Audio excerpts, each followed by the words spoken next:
तो आज के इस वीडियो में हम कवर करेंगे क्विक फार्मा नोस हैशटैग 6.2 जिसमें हम कौन सा टॉपिक कवर करेंगे। सो देखिए देख लेंगे most common pharmacy pharmacology term starting from letter A. So इसका फर्स्ट पार्ट हम पहले ही अपने चैनल पे अपलोड कर चुके हैं, तो उसे अभी तक आपने अगर नहीं देखा है तो उसे प्लीज़ ज़रूर देखें। देखिए एडिपोज टिश्यू क्या होते हैं देखते हैं। तो देखिए हमारी बॉडी में एक तरह के देखिए इस तरह के एडिपोज टिश्यू होते हैं। इसका ये देखिए छोटा सा क्रॉस सेक्शन लिया है, तो एडिपोसाइट्स कहते हैं इसको। तो ऐसे टिश्यू होते हैं जिनमें जो कि that contains fat cells, means इस इन टिश्यूज़ में ये फैट कंटेन करते हैं अपने अंदर।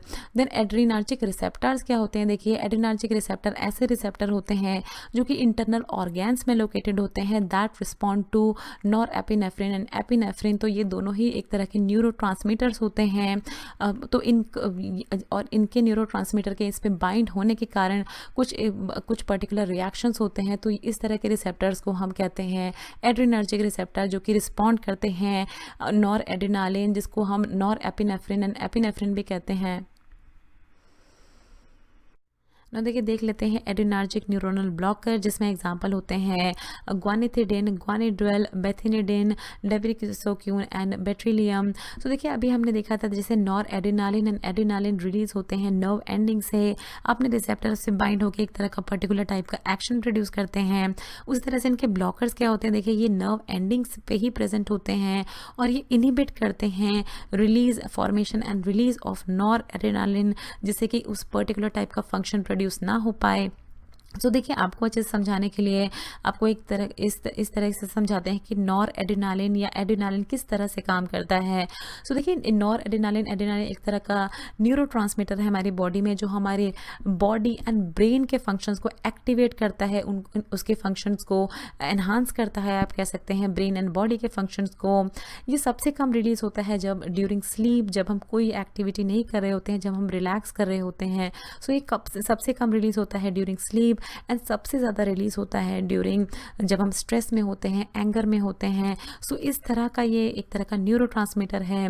तो इसी के यही एग्जांपल है इसके ब्लॉकर्स का, जो कि इसके एक्शंस को ब्लॉक करते हैं ना। फिर देखिए एडिसन्स डिसीज़ क्या होती है, देखिए एक तरह की डिसीज़ होती है जिसमें इनएडिक्वेट secretion of glucocorticoid and mineralocorticoid from adrenal glands. तो देखिए हमारे एड्रीनल ग्लैंड से इनएडिक्वेट सफिशिएंट अमाउंट में सेक्रेशन नहीं हो पाता है ग्लूकोकॉर्टिकॉइड एंड मिनरलोकॉर्टिकॉइड का, जिससे इस तरह की डिसीज़ होती है। देखिए इसमें पिगमेंटेशन ऑफ आइज हो जाती है, हाइपोग्लाइसीमिया हो जाता है, पोस्ट्यूरल हाइपोटेंशन होती है पेशेंट को, वेट लॉस होने लगता है पेशेंट का, weakness, GI disturbance, change in distribution of body hair. तो बॉडी हेयर में हेयर्स आने लगते हैं बॉडी पे कई जगह। सो उस तरह की डिसीज़ को हम एडिसन डिसीज़ कहते हैं। Then ADH anti diuretic hormone क्या होता है, देखिए ये एक तरह का पॉलीपेप्टाइड हार्मोन होता है जो कि हाइपोथैलेमस में सिंथेसाइज होता है एंड फिर ये पोस्टीरियर पिट्यूटरी से रिलीज होता है एंड और बेसिक इसका फंक्शन क्या होता है, देखिए ये रेगुलेट करता है water balance in the body by altering urine volume at the collecting duct. So basically ये वाटर बैलेंस जो है हमारी बॉडी का, उसको मेंटेन करने के लिए ये रिस्पॉन्सिबल होता है, जिससे हमारी बॉडी में यूरिन फॉर्मेशन सफिशेंटली हो पाए, अच्छे तरीके से हो पाए।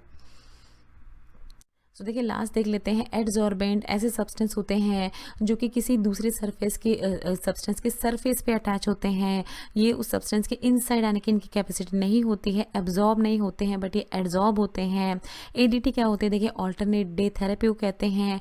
एडवर्स इफेक्ट क्या होते हैं, देखिए एक तरह से साइड इफेक्ट को रेफर किया जाता है, जिसमें ड्रग्स के कुछ एडवर्स इफेक्ट नोटिस किए जाते हैं। देन एफरेंट नर्व क्या होते हैं, देखिए इस स्लाइड पे हम अच्छे से समझते हैं एफरेंट एंड इफरेंट नर्व्स के बारे में। तो देखिए हमारी बॉडी में दो तरह की नर्व होती हैं, sensory and motor. Sensory nerve होते हैं जिसको हम एफरेंट नर्व कहते हैं। देखिए सेंसरी नर्व कौन सी होती हैं, neurons that send signal from the senses जैसे skin, muscle and internal organ to CNS. So देखिए एक तरह की अगर आप इस डायग्राम में देखें तो एफरेंट नर्व क्या होती है, अगर मान लीजिए आप एक एग्जाम्पल समझे, तो अगर कहीं आपको स्किन पे कोई इंजरी होती है, कोई चोट लगती है, तो आपकी स्किन से ये इस तरह के न्यूरॉन जो है उसके थ्रू आपके स्किन से सिग्नल पहुंचता है सीएनएस को, जिससे आपको पता चलता है कि आपको उस जगह कोई इंजरी हुई है।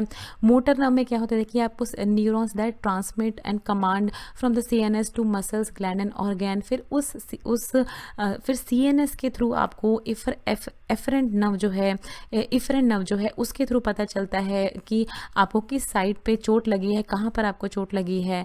तो उसका ये काम होता है इफरेंट नर्व का। तो देखिए सेंसरी काम होता है एफरेंट नर्व का एंड मोटर काम होता है इफरेंट नर्व का। ताकि तभी आपने देखा होगा कि आपको जब चोट लगती है तो उसके कुछ फ्रैक्शन ऑफ सेकेंड्स का भी के बाद आपको पता चलता है कि आपको उस जगह पे इंजरी हुई है। तो वो इसी वजह से होता है एफरेंट एंड इफरेंट नर्व के कम्युनिकेशन के कारण। So thanks for watching. Next video में कवर करेंगे क्विक फार्मा न्यूज़ #6.3, जिसमें हम देख लेंगे very important common terms in pharmacology start from letter A continue. So friends, अगर आपको ये वीडियो चलेगी तो इस वीडियो को जरूर लाइक कीजिए, शेयर कीजिए अपने फ्रेंड्स के साथ।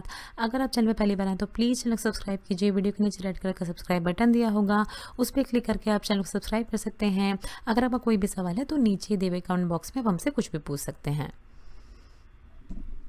ये कुछ हमारे रिलेटेड वीडियोस के लिंक हैं जिन पे क्लिक करके आप उनको देख सकते हैं। दोस्तों, लर्निंग फार्मेसी पे आने के लिए और ये वीडियो देखने के लिए आपका बहुत बहुत शुक्रिया। मिलते हैं अगले वीडियो में।